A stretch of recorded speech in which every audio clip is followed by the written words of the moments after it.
What's going on, everybody? Alright, it's pretty late Saturday night, and I just got done watching the Saturday night game. Baltimore wins by 9. What was it, 33 to 24 or something like that. Dallas fans out there, my sympathies. This is a tough one. This was, the last game ever in Texas Stadium, and it now, I think, definitely will be, because if the Cowboys somehow get into the playoffs, it'll be as a 6th seed, meaning they cannot host a playoff game. So, it was their last game there, and there's no way to redo that. There's no way to say, oh, let's just play the first game next season in there. You're not going to get that back. But more importantly, well, actually, on that note real quick, I know they were having like a big party after the game was over with all the like Ed Too Tall Jones and Nate Newton and Mike Irvin and Deion Sanders, and they were all going to talk and party. I can't imagine any of the fans in there would really want to go and be part of that. I mean, you kind of have to feel sick after, that. So, the game itself. Hey, Flacco, man. I've said a couple times that I liked him ever since he came out of college. My favorite thing about him was his height, because you cannot teach height. He's 6'6". But there's a lot more to him than height. He was very poised back there. He made a lot of good throws. He moved the Ravens up and down the field when he needed to. But, it was funny because, like, when Dallas was down by 2 with, like, 6 minutes left, and later, when they were down by 2 with like 2 minutes left, the announcers were like, alright, Joe Flacco, this is football, this is the game, this is where you have to show you can man up, make the tight throws, not take a sack, and drain the clock. And Flacco, on both those drives, his work consisted of turning around and handing it off. I just kind of thought that was funny. Great games by the Baltimore running game. They were, early in the game, the Dallas front seven was dominating. Really, Dallas was dominating the trenches. The offensive line and the defensive line were just dominating Baltimore. And I was like, well, yeah, I took Baltimore. I really had no confidence in them, and I really have no confidence in them now. But they came around. They later in the game, the offensive line stepped up. The defensive line got good pressure and played better against the run. Tashard Choice still played pretty well. But that's starting to become a constant. Tashard Choice looks like he's the real deal, or it's just the system. It doesn't really matter. The point is, something is working there. But it's a small consolation for a loss, and, Derek Mason, warrior, complete warrior, went out there. He was hurt, he was in pain. Every time he got hit, he had to miss a couple plays because he was hurt, and he fought through it. He caught a touchdown, he recovered a fumble, and he played a good game. Oh, and on a unrelated note, well, semi-related note, I'm off to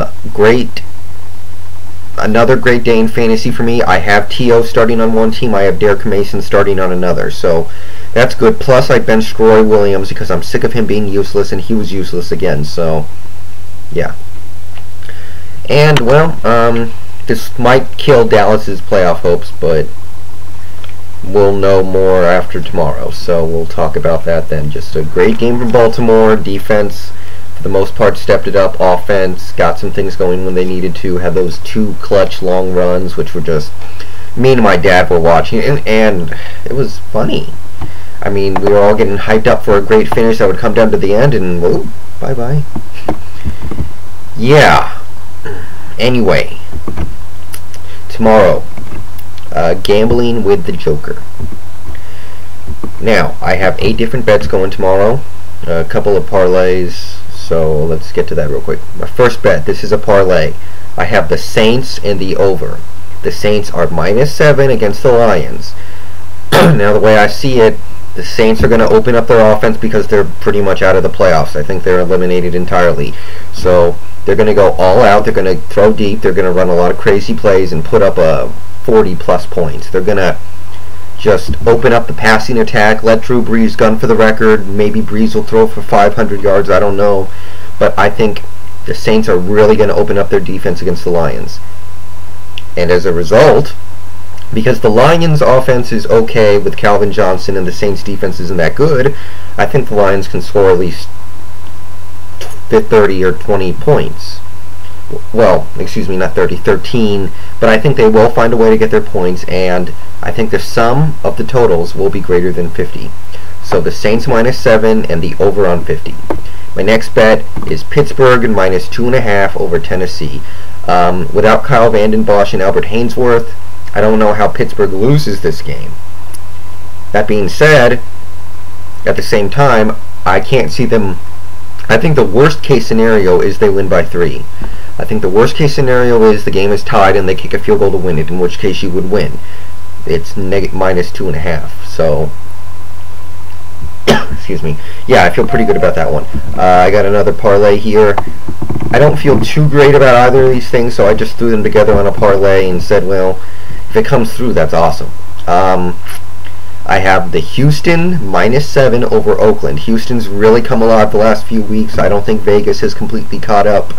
So I think they're going to beat Oakland by at least 7, probably more. I think they're going to kill Oakland, who really nothing's going right for them right now.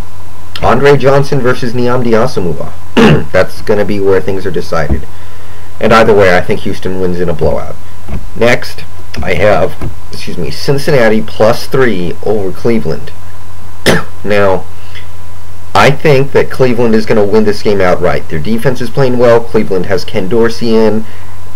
And Cincinnati might be able to do well offensively with hopefully using a lot of TJ Houshmandzadeh.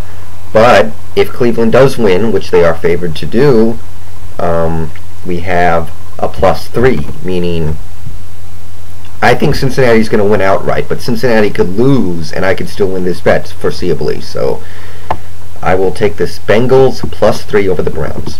Next, we have the Eagles -5.5 over Washington. I'm taking the Eagles. I look at Washington's offense, it's really gone stagnant lately. Really, the whole team is just lingering like a stale fart, is the best way I can put it. So, yeah, I feel pretty good about this one. I think Philadelphia wins by at least a touchdown, and I only need them to win by 6 to take this. So, feel comfortable here. Eagles -5.5 over Washington. My next bet is the Bengals-Browns game has an over-under of 31.5. I'm taking the over. Neither of these teams are very good offensively, but 31.5 points is low. That's both teams would need to average out to be over 16 points or more between them. So, I consider there's probably going to be a team that lucks into easy points because of a turnover, because neither offense is that good. We could see special teams touchdowns. It doesn't take that much for a game to reach 32 total points. So I'm taking the over. Basketball real quick. I have the Cleveland Cavaliers -13.5 over the Oklahoma City Thunder. The Cavs are a good bet to blow out crappy teams. Oklahoma City is the definition of a crappy team.